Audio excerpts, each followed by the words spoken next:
Donc je suis arrivée au centre d'accueil étant petite et j'ai vraiment grandi en fait avec un grand vide à l'intérieur de moi puisque j'ai pas connu en fait mon père. Donc j'avais plein de doutes, plein de mauvais sentiments qui commençaient à grandir puisque pour moi en fait il nous avait abandonnés en fait. Et quand je voyais ma mère en fait souffrir pour nous nourrir, pour prendre soin de nous en fait, ma haine elle grandissait encore plus, donc j'étais vraiment quelqu'un de renfermé. J'étais colérique, j'étais nerveuse, je me battais, je me comportais vraiment comme un garçon en fait. Et tout ça en fait, ça a engendré plein de choses. J'arrivais pas, je dormais en fait, mais j'arrivais pas à dormir dans le noir. Il me fallait toujours la lumière, puisqu'en fait je faisais des cauchemars. Je faisais des cauchemars de personnes qui me poursuivaient. J'avais peur en fait, donc il fallait soit quelqu'un qui dorme dans la même pièce que moi, ou soit la lumière en fait. Et j'avais aussi des esprits de mari de nuit. Je chantais enfin, je ne sentais pas tous les soirs, mais il y a des soirs où je sentais quelqu'un qui était là. Il y avait une présence à côté de moi. Et voilà, j'ai grandi vraiment dans cet environnement-là. J'étais mal, j'étais triste. Et après, je suis tombée dans plein de vies. J'ai commencé à voler, j'ai commencé à fumer, j'ai commencé à aller connaître plein de garçons. C'était vraiment du n'importe quoi en fait. C'est comme ça que j'ai grandi. Et à la maison, ça allait pas. Avec mes frères, on était toujours en train de se bagarrer, se disputer. C'était vraiment, j'avais vraiment une vie détruite. À la suite d'un échec, c'est là vraiment qu'il y a eu le déclic et j'ai décidé vraiment que ma vie, elle devait changer, que je devais plus vivre comme ça en fait. Donc j'ai commencé à participer aux chaînes de prière et j'ai aussi participé à une campagne d'Israël. Une campagne d'Israël pour que Dieu vienne vraiment à faire ce miracle-là, que je ne sais pas comment il va faire, mais que je puisse venir à retrouver mon père. Ça n'a pas été facile puisqu'il y a eu plein de moments où je voulais désister, plein de moments où vraiment la faiblesse, elle était là pour me mettre par terre. Et comme j'avais cette envie en fait de changer, j'avais vraiment cette détermination d'aller de l'avant, j'étais plus que déterminée. Suite à tous ces propos et à la campagne d'Israël, voilà, Dieu l'a vraiment béni. Premièrement, voilà, il m'a délivrée de tous les vices que j'avais, de tous ces mauvais sentiments qui étaient dans mon cœur par rapport à la situation de ma vie. Et par rapport à la campagne d'Israël, en fait, j'ai retrouvé mon père. En fait, c'est trop fort puisque je m'y attendais même pas. Et un bon jour comme ça, le fixe il a sonné et en fait, c'était mon père. Donc voilà, j'ai pu le retrouver. Donc maintenant, on est en contact. Et voilà, Dieu il a fait beaucoup de choses. Il m'a vraiment changé, il m'a transformée. Maintenant, je vole plus, je suis plus colérique, je me bats plus. Plein de choses encore. Je suis plus viciée. Je suis plus triste. J'ai plus ce triste-là en moi, j'ai plus ce vide en moi. En fait, il a tout comblé. Maintenant, voilà, j'avance, je suis baptisée du Saint-Esprit. Et voilà, et maintenant, le centre d'accueil, c'est devenu ma famille, c'est ma mère, c'est mon père, c'est mon école, c'est là où j'ai appris à avancer, c'est là où j'ai appris à avoir une grande vision, c'est là où j'ai appris à me battre, c'est là où j'ai appris vraiment qu'est-ce que c'était la vie et comment il fallait être pour la mener, pour grandir, avancer. Et c'est fort.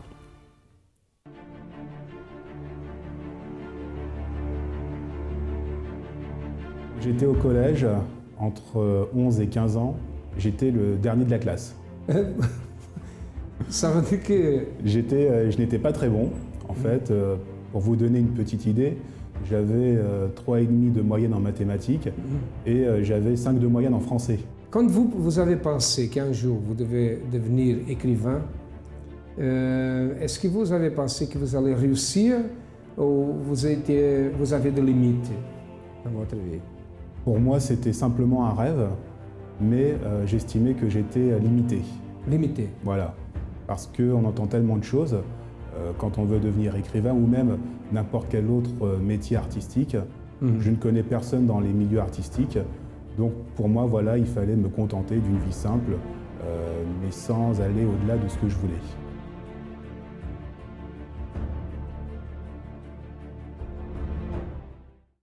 Soyez bienvenus à cette émission France en direct. Et plus une fois, nous sommes ensemble. Et je suis ici dans le studio avec Ruben. Ruben qui avait beaucoup de complexes, beaucoup de limites, pensait qu'il était une personne limitée et qui a connu le centre d'accueil par Lazare, on peut dire par Lazare. Oui. Ok, vous passez. Ok. Qu'est-ce qui a attiré votre attention quand vous êtes arrivé au centre d'accueil? Qu'est-ce qui a attiré votre attention? Alors déjà, il y a un détail qui a immédiatement attiré mon attention. C'est lorsqu'on lit au-dessus de l'autel « Jésus-Christ est le Seigneur ». Et c'est vrai que ça montre bien que finalement, le Seigneur Jésus doit être au centre de notre existence. Et puis, il y a aussi voilà, la lecture qui est faite de la Bible, et puis aussi l'idée selon laquelle la foi n'est pas une religion. Voilà. C'est vrai qu'il y a beaucoup de discours qu'on entend, beaucoup de religions, mais c'est du fait de l'homme. Et au centre d'accueil, eh bien, j'ai eu effectivement cette idée qu'il n'y avait qu'une seule foi, c'était celle qu'on avait en Jésus et en Dieu. Ouais. Ça veut dire que vous avez vu une différence entre religion et la pratique de la foi. La pratique de la foi m'a surtout apporté l'idée de liberté. Liberté. Voilà. C'est de délivrer de mes chaînes, voilà, qui me liaient par exemple aux limites qu'on cherchait à m'imposer, et puis aussi à l'ignorance. Et c'est vrai que ça a provoqué quelque chose de profond en moi. Avant de connaître le centre d'accueil, vous croyez en Dieu, vous aviez une religion, non? Oui, je croyais en Dieu. J'ai toujours eu un attachement profond pour la Bible. Voilà, je ne pouvais pas dire que j'étais quelqu'un de mauvais, enfin ça, ce sont mes parents qui pourront le confirmer, mais je n'étais pas du genre à aller de droite à gauche avec les femmes, à boire, à fumer. J'ai toujours été tranquille. J'ai toujours été tranquille. J'ai essayé au mieux de respecter la parole de Dieu, mais il manquait toujours voilà, ce petit quelque chose en plus qui pouvait vraiment me lier à Jésus. Vous avez dit une chose très importante, la religion et la pratique de la foi. Et je veux vous dire à vous une chose importante aussi. Une chose, c'est être religieux, avoir une religion, et autre chose, c'est pratiquer la foi. Quand Christ est venu, il a eu beaucoup de problèmes par rapport à ça, parce que les pharisiens, les religieux, n'acceptaient pas la manière qu'il utilisait de parler, d'amener le peuple à être victorieux, de guérir ceux qui étaient malades, de délivrer ceux qui étaient possédés, de pardonner à ceux qui pensaient qu'ils étaient déjà condamnés. Le Seigneur Jésus a fait une révolution, il a fait une révolution religieuse. Et quand on fait une révolution religieuse, beaucoup de personnes ne comprennent pas. Mais ce qui se passe au centre d'accueil, ce que Ruben a parlé, c'est qu'il a trouvé au centre d'accueil une différence. Il n'a pas vu une religion, mais si mettre en pratique la Bible qu'il aimait, mettre en pratique la parole de Dieu. Nous retournerons d'ici à quelques moments.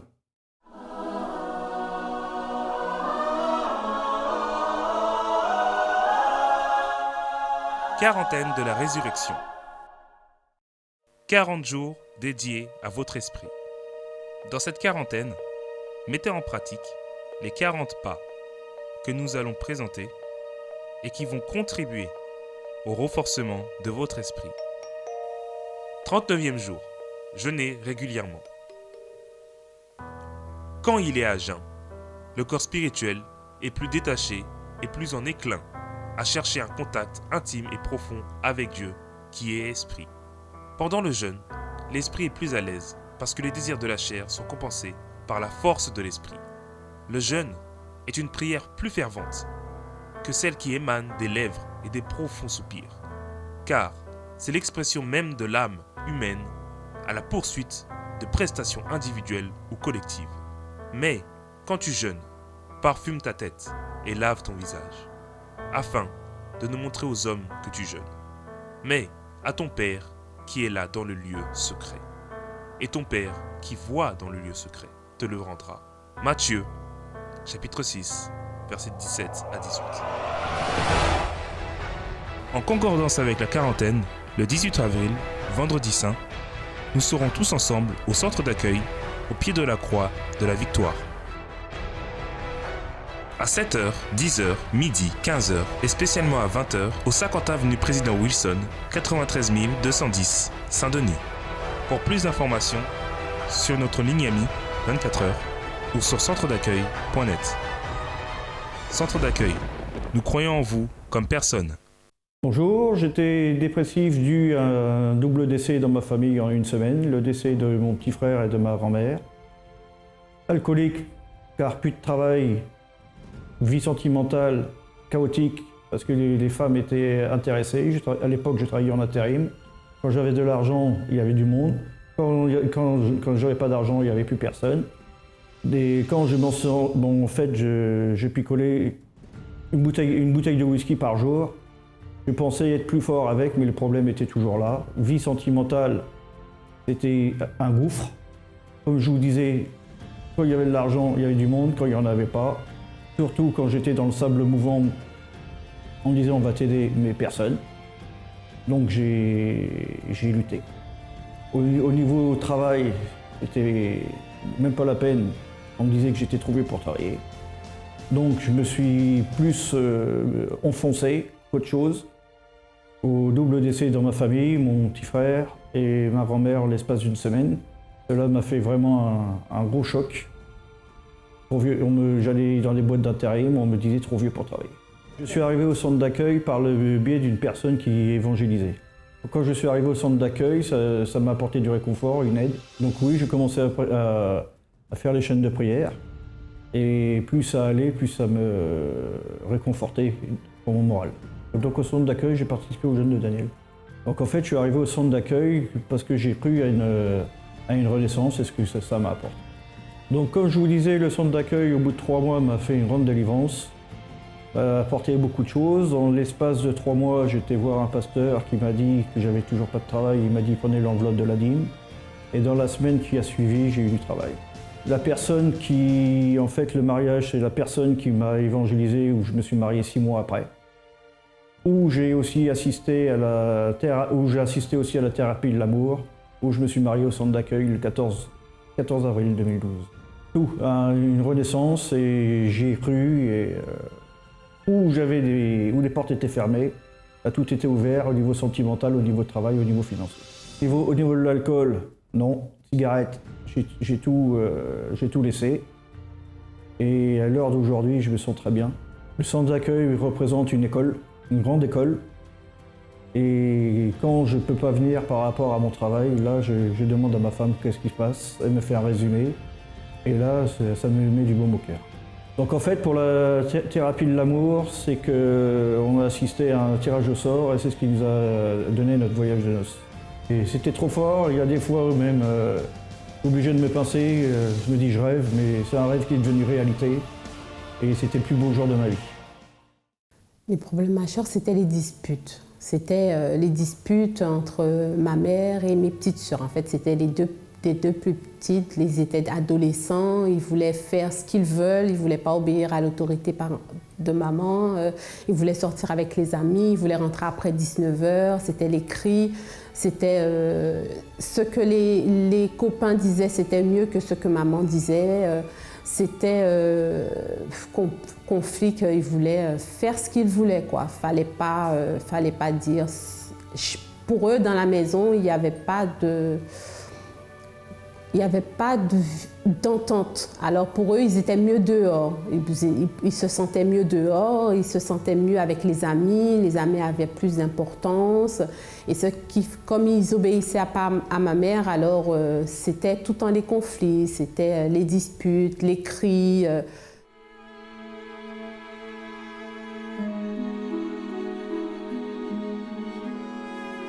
Quand je suis arrivée au centre d'accueil, j'ai commencé à entendre la parole. Il y avait la chaîne de prière pour la famille. J'ai commencé à faire la chaîne de prière pour la famille.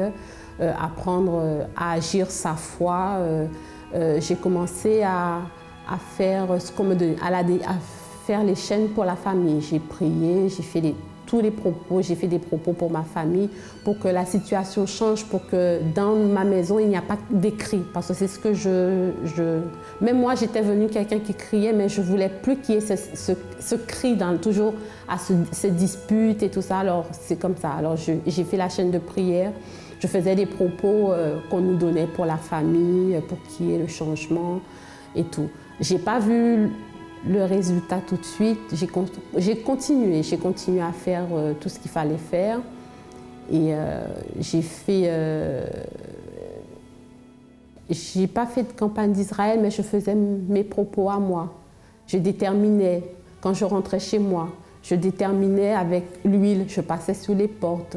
Je déterminais quand je vais rentrer chez moi le mal qui va sortir. Je faisais la détermination parce qu'on nous avait dit qu'il faut déterminer ce qu'on devait avoir. Alors c'est comme ça que j'ai commencé à faire. Et je venais tous les jeudis pour clamer pour ma famille, pour qu'il y ait un changement, une transformation et tout. Au fur et à mesure, j'ai commencé à voir le changement. Certes, à la maison, mes petites sœurs ont commencé à partir, à prendre leur envol, mais il y avait un dialogue qui s'est établi. Ma mère commençait à parler, commençait à se confier à ma mère, et commençait à parler ce qu'il voulait, ce qu'il voulait faire.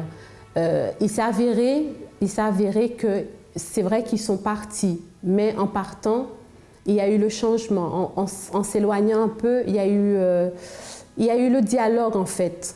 Ils partent, mais ils parlent, on s'appelle, il y a une transformation. Là où il n'y avait pas le dialogue avant, là où il y avait les cris, il n'y avait plus les cris. Si quelque chose n'allait pas, on disait que quelque chose n'allait pas. On se parlait. Là où on ne se parlait pas, maintenant on se parlait, mais on se parlait sans les cris. On n'était pas obligé d'hausser la voix pour qu'il y ait un dialogue.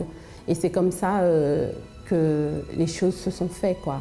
Ma sœur et ma mère s'entendent bien. Mes sœurs et ma mère s'entendent bien. Ils ont commencé à faire leur vie, ils ont leur vie de famille maintenant, mais ça se passe bien, on s'entend, ça va, on se parle, il y a le dialogue, on se réunit, tout va bien, on se parle. Il y a un changement, une transformation dans ma famille, quoi. Et surtout, à la suite d'un propos qu'on avait fait, un propos sur le pardon.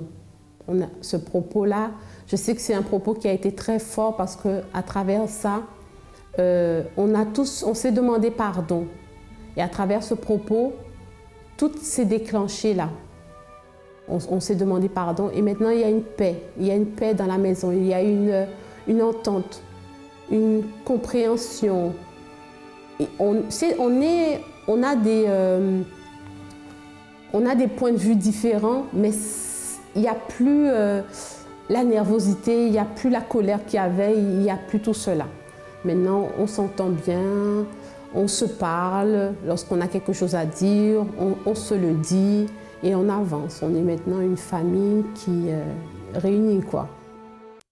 Bon, et nous retournons avec Robin. Robin, vous avez connu le centre d'accueil. C'était différent, ça vous a attiré l'attention, vous avez continué parce que vous êtes là depuis 7 ans, plus ou moins. Ah, mais un peu plus, ça va faire 8 ans. Un peu plus que 7 ans. Ah, ouais. Qu'est-ce qui s'est passé? Alors, j'ai commencé à travailler. Voilà, je suis devenu enseignant. Ça ne me suffisait pas, donc j'ai fait le propos du lundi. Et en l'espace de quelques mois, je suis devenu directeur adjoint d'un lycée à Paris. Donc ça a été une grande bénédiction. Seulement, j'estimais avoir atteint une certaine limite. Et moi, je voulais aller au-delà. Je voulais aller au-delà. Je ne pouvais pas me contenter d'une vie, si je puis dire, banale. Je voulais faire quelque chose de grand, mais qui, en même temps, puisse servir l'œuvre de Dieu. Et vous avez réussi? Oui, j'ai réussi, mais au prix de beaucoup d'efforts et de sacrifices. Et vous pensez, vous avez la certitude que le centre d'accueil vous a aidé? Absolument. Absolument, parce que il y a plusieurs versets comme ça qui me sont venus en tête, où effectivement, je me suis dit que je ne pouvais pas accepter les choses.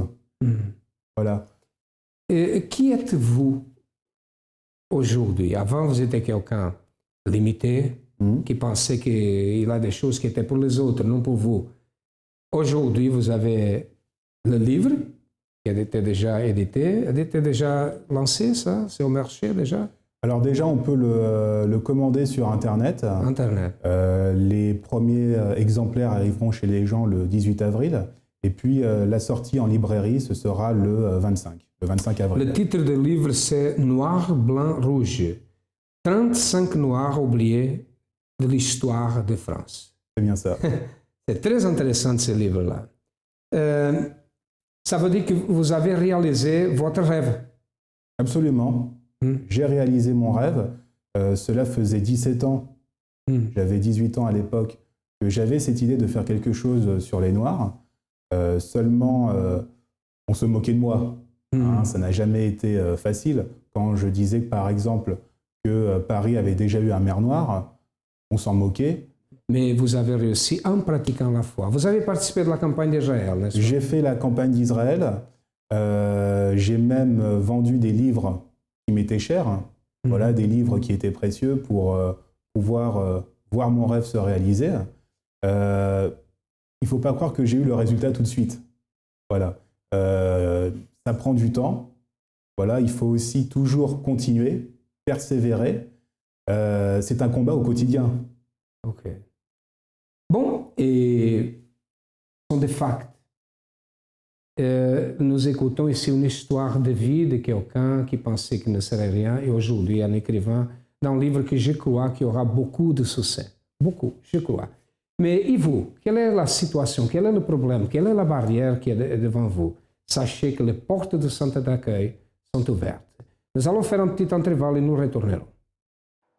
Toutes les femmes ont des rêves. Elles rêvent d'être belles, mais parce qu'elles ne s'aiment pas, elles n'y arrivent pas. Elles rêvent d'être reconnues, mais elles ne se reconnaissent pas. Elles rêvent de faire carrière, mais leur plus grand échec se trouve dans leur intérieur. Elles renoncent à leur bien-être en faveur de ceux qu'elles aiment, mais en retour, elles reçoivent le mépris, l'humiliation et l'abandon. Femmes, vous avez de la valeur.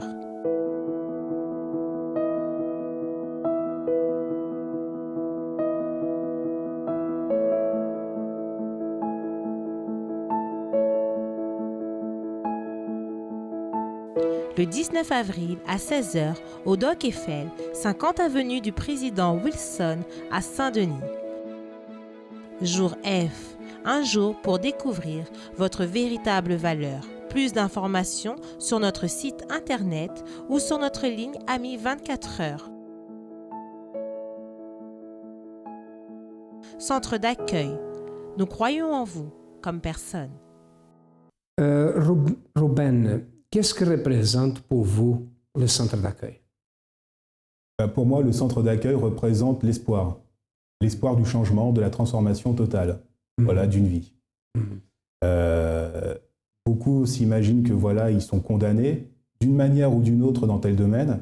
Eh bien, quand on croit en Dieu, voilà, tout changement peut arriver. Il y a beaucoup de personnes qui voient ces programmes et qui pensent, mais je suis comme ça, je suis une personne qui je pense que je ne peux pas avancer, je suis limité, et j'ai un rêve, j'ai un projet et c'est impossible pour moi. Qu'est-ce que vous dites à cette personne en regardant cette caméra? Moi, ce que je peux dire voilà, à ces personnes qui ont enduré beaucoup d'épreuves, qui endurent encore aujourd'hui beaucoup d'épreuves, lorsque l'on vous dit c'est impossible, ne croyez surtout pas à ça. Dites-vous que si vous marchez sur les pas de Jésus, l'impossible peut devenir possible. Et j'en suis la preuve. Voilà. Ça, c'est la phrase que nous utilisons plus au centre d'accueil. Tout est possible à celui qui croit. Votre vie peut changer. Vous pouvez avoir une guérison, délivrance, être victorieux dans votre vie professionnelle et financière, réaliser vos rêves. Enfin, il n'y a pas de limite. Ne vous limitez pas. Le monde veut nous limiter. Mais Dieu dit, je suis avec toi, ne crains rien. Les portes du centre d'accueil sont ouvertes du matin au soir. Nous sommes situés au 254 de rue du Faubourg Saint-Martin, au 10e arrondissement à Paris. Nous avons d'autres centres d'accueil. Cherchez le plus proche de vous et certainement vous allez trouver la solution. Ruben, merci de votre présence ici, de votre collaboration. Merci à vous. Et je vous souhaite, comment je dis, que votre livre soit bien connu dans tout le monde, non seulement dans la France. Merci. Et à vous, merci aussi d'être avec nous. À demain et que Dieu vous bénisse à tous abondamment.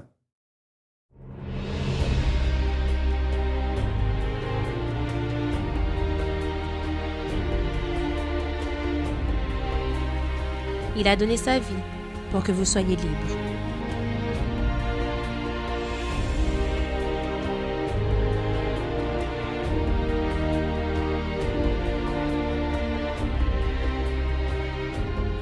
Il a vaincu la mort pour que vous ayez la vie.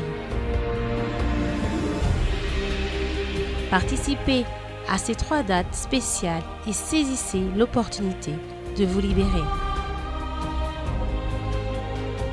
Dimanche des Rameaux,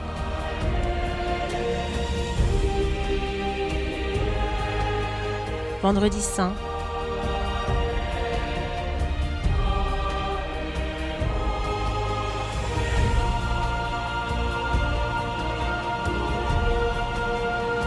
et pour finaliser, dimanche de la résurrection, le jour où votre vie aussi va ressusciter.